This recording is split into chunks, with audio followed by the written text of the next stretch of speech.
Dr. Dyer, I'm very interested in making life easy and enjoyable. How does one distinguish that their service is actually helpful? Anytime, David, that you're in service to another human being, you are living the virtues, and you are being helpful.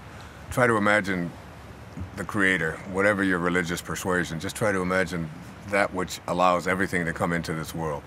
Do you think that it makes any difference whether it's making an avocado, or whether it's making some of those seals that we hear over here, or whether it's making an eagle? Does it say that this is better than that this act of creation is a little bit better, more important than that one? When you're living a God-realized life, every single act that you extend toward other people is an act in which you are living a God-realized life. There's been some fascinating studies. One of the ones that fascinates me the most is where they measure serotonin levels in the brain. Serotonin is the enzyme in the brain that people take antidepressants in order to stimulate. It's the thing that makes us feel good. It's the feel-good chemical in the brain. And they've done studies in which they've had people showing an act of kindness. That is, if I extend something to you and you are the recipient of an act of kindness, and then they measure your serotonin levels in the brain, you have increased levels of serotonin, therefore you feel better. And then they've done the same study where they measured the person who was offering the act of kindness, and that person's serotonin levels increased just as much as the person who received it, which is fascinating. But the most fascinating part of that study was they noticed that when people were observing an act of kindness, all it took was to be an observer to it, and your serotonin levels would increase as well. So that if you want to see kindness improve in your life, you can either be a recipient, you can either offer it, or all you have to do is watch it.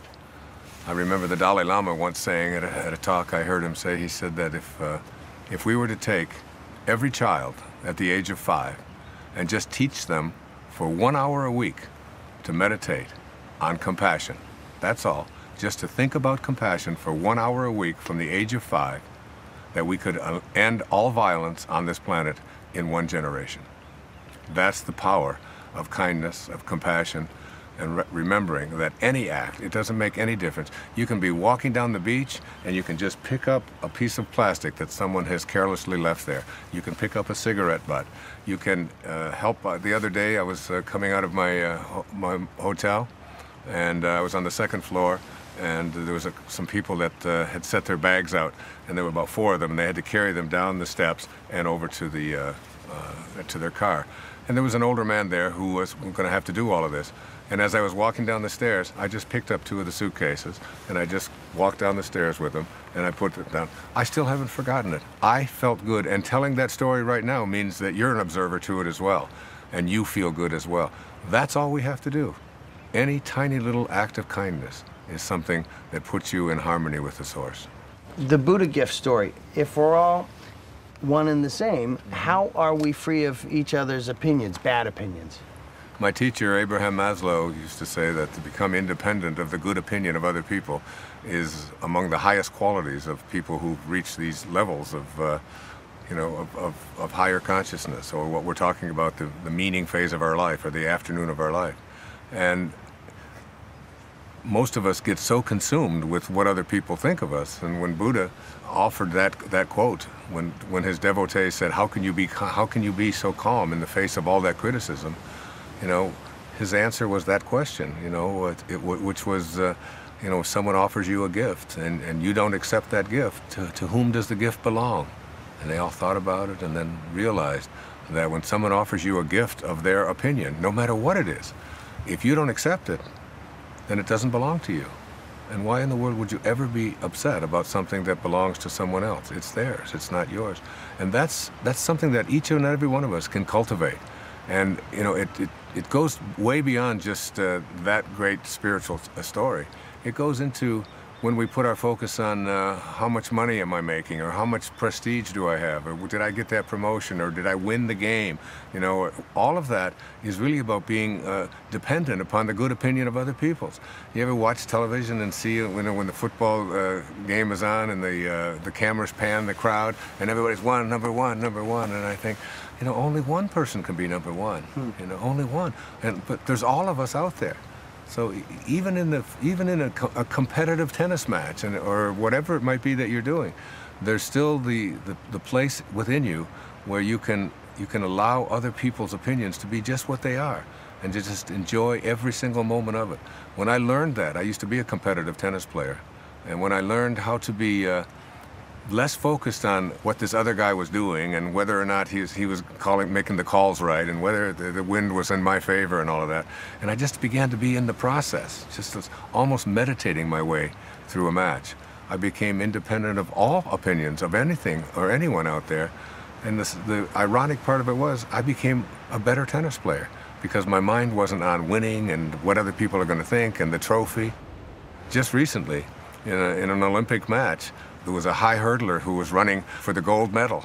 And when she got to the 9th hurdle, there's 10 hurdles, when she got to the 9th hurdle, she said in her interview afterwards, I already saw the gold medal around my neck. And as soon as she took her focus off of what she was there to do and onto the outcome or what other people were going to think of her and what it was going to be like to stand on the podium, she hit the hurdle. And she hadn't hit a hurdle in years. If we stay on purpose, on process, rather than on what people think and what the outcome is going to be, nothing can stop us, nothing. Do you have any ego about not having an ego? That's a good question, it really is. You know, a lot of people who get into this, on this spiritual path, begin to say that, that, you know, I'm more spiritual than you. and therefore that makes me better, you know. And so you have to remember that this is not, even in this whole world of spirituality and higher consciousness, it's never about being better than anyone else. As I've said so many times, true nobility is not about being better than anyone else. It's just about being better than you used to be. How can one teach or share the Tao and practice it at the same time? I'm not really focused even on teaching it. I went out and lived it for a year, and I wrote a book about it, and I put it out there, and those people who want to read it and buy it, and you know, it's there for them. If they don't, I have no interest in listening to what the critics say. I let go of all of that a long time ago, because I think it's easier to sit in an air-conditioned booth and watch other people perform and then criticize them. I think it's much more important to just be a doer and do what you do.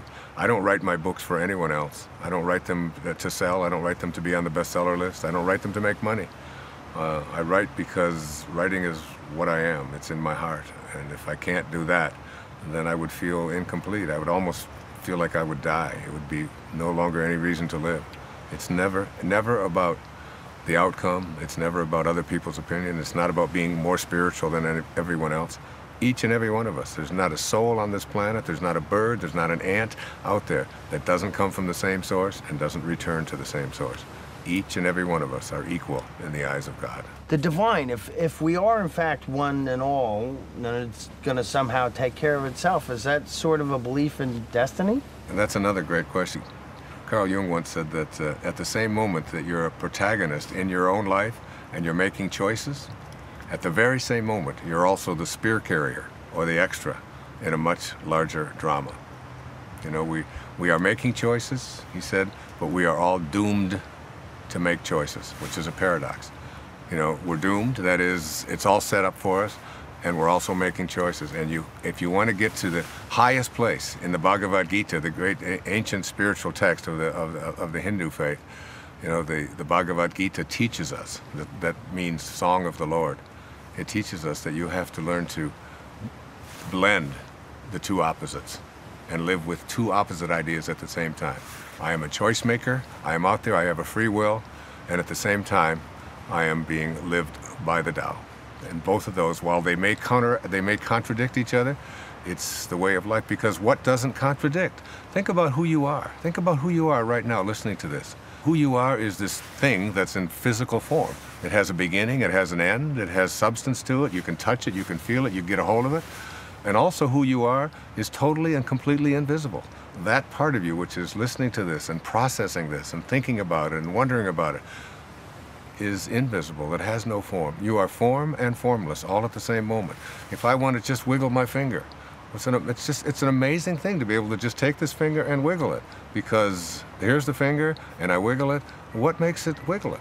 You know, you can go inside of my brain and you can find, you know, that which allows it to happen, but you can never find the interior, the invisibleness within each and every one of us that just says, I'm going to wiggle my finger. That's just a thought. It's invisible. You can't get a hold of that. You can't grab that thought. So I am that, and I am also the finger that is wiggling. I'm both. And that paradox is something we all have to learn to live with and stop fighting it. It's just in the way of things. The comedian David Cross said, what does God get out of it? Worship, creation. If it's not too indulgent, can you speculate what you think Source receives from our contribution? There was a great Indian saint who came over to the Western world in the early part of the 20th century. His name was Vivekananda. And he offered this observation, this quote, if you want to understand what God gets out of it and how to get there. He said, go out in the springtime and observe the blossoms on the fruit trees. He said, the blossoms vanish as the fruit grows. So too will the lower self vanish as the divine grows within you. It's like a container.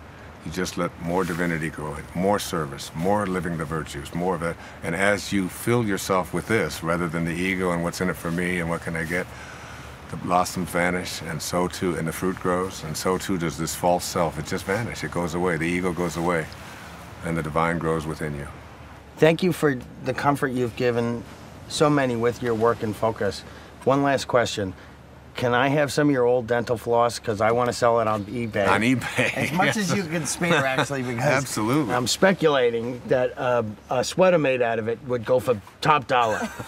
A sweater made of my dental. I like that. I'm going to tell it because I use my belly button lint for that. You know, I saved. I got a whole bunch of it saved there.